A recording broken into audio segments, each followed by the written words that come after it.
Do you wake up at 3 a.m. almost every single night, wide awake and frustrated, wondering why sleep suddenly became impossible after age 60? I'm going to explain the exact biological reason why women over 60 wake up at 3 a.m. and give you 5 specific changes you can make tonight that could have you sleeping through until morning within 1 week. Here's what might surprise you. The real reason has nothing to do with stress or anxiety, like most doctors suggest. It's a specific hormonal shift that happens to virtually every woman after menopause, and one simple change you make at dinner could fix it completely. Phyllis, a 67-year-old from Texas, hadn't slept through the night in 3 years. Every single night at 2:45 or 3:10 a.m., she'd wake up completely alert, lie there frustrated for 2 hours, then drag through the next day, exhausted. Her doctor told her it was just part of aging and suggested she try to relax more. Then Phyllis learned the real biological cause behind her 3 a.m. wake-ups and made 5 simple changes. She's now sleeping 7 straight hours for the first time since menopause started. Here's what's actually happening in your body between 2 a.m. and 4 a.m. that wakes you up night after night. After menopause, declining estrogen levels disrupt the sleep regulation centers in your brain, making you far more vulnerable to waking during natural sleep cycle transitions. At the same time, your blood sugar naturally drops during the night as your body uses glucose for cellular repair and maintenance. In younger women, estrogen helps buffer the stress response when blood sugar drops, keeping sleep stable.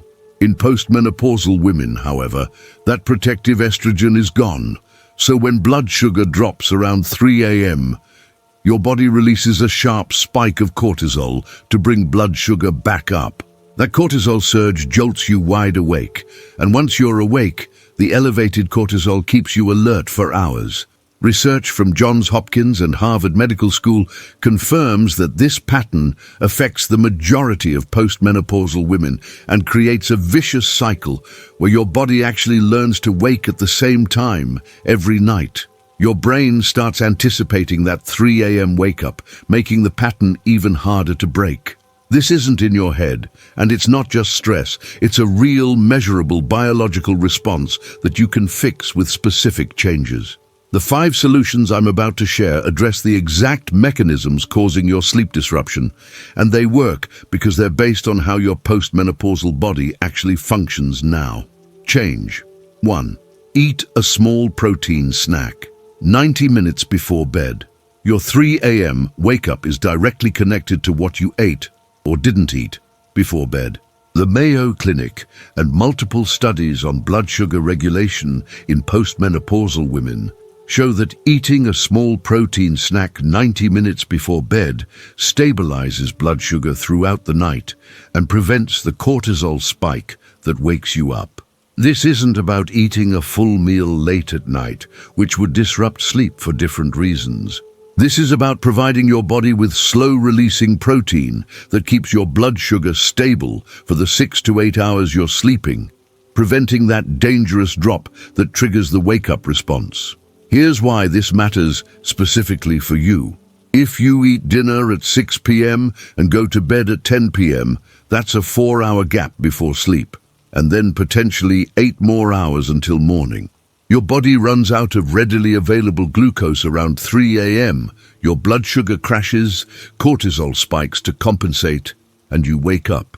This happens like clockwork because the timing is based on your body's metabolism and how long different nutrients provide energy.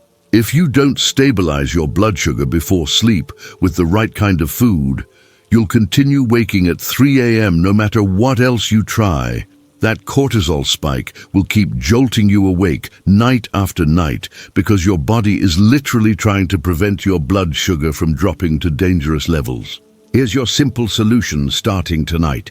Eat 1 hard-boiled egg, a small handful of raw almonds, or 2 tablespoons of natural peanut butter exactly 90 minutes before your normal bedtime. These protein sources digest slowly and release glucose gradually throughout the night, keeping your blood sugar stable and preventing the cortisol surge. Don't eat carbohydrates like crackers or fruit for this snack. You need pure protein or protein with healthy fat. Keep these snack options ready in your kitchen so there's no excuse to skip this step. Irene from Ohio had been waking at 3 a.m. for 2 years straight. She tried the bedtime protein snack for 3 consecutive nights and slept through to 6 a.m. for the first time in months. Her doctor was genuinely amazed that such a simple dietary change fixed her chronic insomnia. Tonight, prepare your protein snack and eat it 90 minutes before you plan to go to sleep. Set a timer if you need to, so you don't forget or eat it too early or too late. This timing matters because you want the protein actively digesting and releasing glucose while you sleep, not sitting in your stomach when you're trying to fall asleep. Don't skip this first step. It's the foundation for sleeping through the night. Change 2. Stop all liquids 3 hours before bed. Are you waking up because you desperately need to use the bathroom, or does the urge to urinate wake you first, and then you can't fall back asleep? Johns Hopkins researchers and the National Institute on Aging have documented that older women produce significantly less antidiuretic hormone at night compared to younger women. This hormone normally tells your kidneys to concentrate urine and produce less of it during sleep. Without adequate levels, your kidneys continue producing urine at the same rate all night long, filling your bladder by 3 a.m. Combined with weakened pelvic floor muscles that create urgency even when your bladder isn't completely full. This guarantees you'll wake up needing the bathroom. The real problem is that once you're awake and moving around to use the bathroom, your cortisol levels spike from the activity and the light exposure. Even after you empty your bladder and return to bed, that cortisol keeps you wide awake for 1 to 2 hours. You're not staying awake because you're worried or stressed. You're awake because cortisol is actively preventing sleep as part of your body's wake-up response. If you continue drinking water, tea, or any liquids, even soup or foods with high water content, within 3 hours of bedtime, you absolutely guarantee nighttime waking. Your bladder will be full by 3 a.m. You'll wake up to use the bathroom, and then the cortisol response prevents you from falling back asleep easily. Here's what you must do starting today. Calculate your normal bedtime and stop all liquid intake exactly 3 hours before that time. If you go to bed at 10 p.m., your last drink of anything should be at 7 p.m. Use the bathroom right before you get into bed to empty your bladder completely. Keep your fluid intake consistent earlier in the day so you stay properly hydrated. You're not reducing total fluids, you're just timing them differently.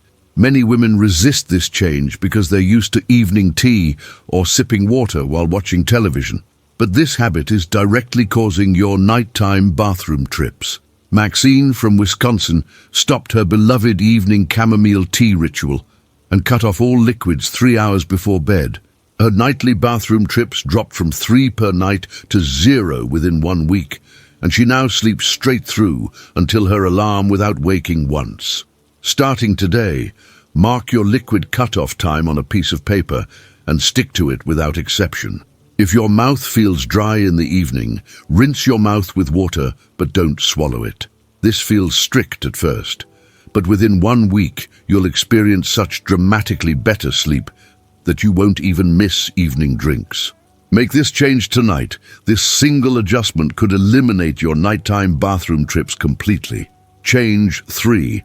Lower your bedroom temperature to 65 to 67 degrees. If you're waking up sweating, feeling too warm, or throwing off covers at 3 a.m., your bedroom temperature is directly sabotaging your sleep.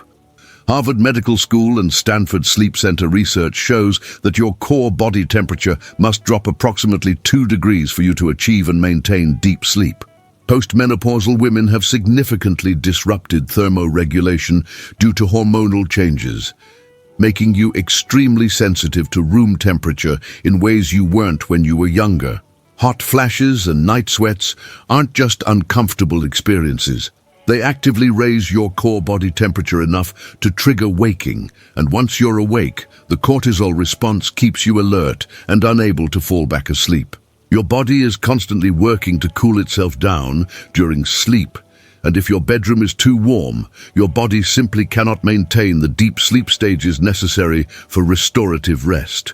Most women keep their bedrooms between 70 and 74 degrees, which feels comfortable when you're awake and dressed, but this temperature is far too warm for quality sleep, especially for postmenopausal women dealing with temperature regulation issues. Sleeping in a room warmer than 68 degrees virtually guarantees you'll wake up overheated. Your body keeps trying to cool down, fails because the environment is too warm, and eventually wakes you up as a last resort. This often happens right around 3 a.m. when your body temperature naturally reaches its lowest point in the sleep cycle and should be staying there for continued deep sleep. Here's your specific solution. Set your bedroom thermostat to between 65 and 67 degrees tonight. If you share a bed with someone who prefers warmth, they can use an extra blanket or wear warmer pajamas, but the room temperature itself must be cool for your sleep. Switch to breathable cotton or bamboo sheets instead of synthetic materials that trap heat. Consider purchasing a cooling pillow specifically designed for women experiencing night sweats. These pillows use gel technology or special fabrics that actively draw heat away from your head and neck. Wear lightweight, moisture-wicking pajamas instead of heavy flannel or fleece. Gwendolyn from Florida had been waking up drenched in sweat every night at 3 a.m. for over a year. She lowered her bedroom temperature from 72 degrees to 66 degrees and bought cooling bamboo sheets.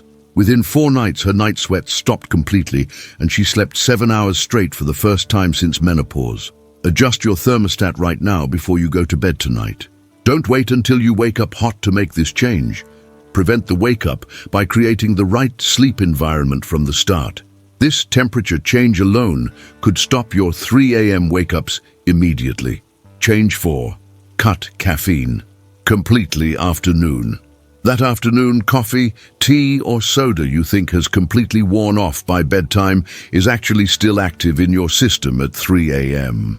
Johns Hopkins researchers and the American Academy of Sleep Medicine have documented that caffeine has a half-life of 5 to 6 hours in younger adults, but 8 to 10 hours in adults over 60 due to significantly slower metabolism. This means if you drink coffee at 2 p.m., half of that caffeine is still circulating in your bloodstream at 10 p.m., and a quarter of it is still there at 6 a.m. the next morning. You might fall asleep fine initially because you're genuinely tired, but caffeine in your system prevents you from reaching and maintaining the deep sleep stages, making you far more vulnerable to waking when natural cortisol patterns shift overnight. Even if you don't feel wired or jittery from afternoon caffeine, it's affecting your brain's ability to stay in deep sleep. Caffeine blocks adenosine receptors in your brain. Adenosine is the chemical that builds up during the day and makes you feel sleepy. When caffeine blocks those receptors, even hours after consumption, your brain remains more alert than it should be during sleep, and any small stimulus like a blood sugar shift or temperature change can wake you up. Once you're awake with caffeine still in your system, falling back asleep becomes nearly impossible because both the caffeine and the cortisol response are working against you. Any caffeine consumed after noon, coffee, black tea, green tea, chocolate, energy drinks or soda, will still be physiologically active at 3 a.m., making you wake more easily and preventing you from falling back asleep. Here's what you must do starting tomorrow. Make noon your absolute caffeine cutoff time with 0 exceptions. Switch to decaf coffee or herbal tea after 12 p.m. and drink water or naturally caffeine-free beverages for the rest of the day. Check labels on all foods, drinks, and even pain relievers for hidden caffeine sources. Many products contain caffeine without clearly stating it on the front label. Don't convince yourself that you're different or that caffeine doesn't affect you. The metabolism studies are clear, and your age-related slower processing of caffeine is not something you can overcome through tolerance.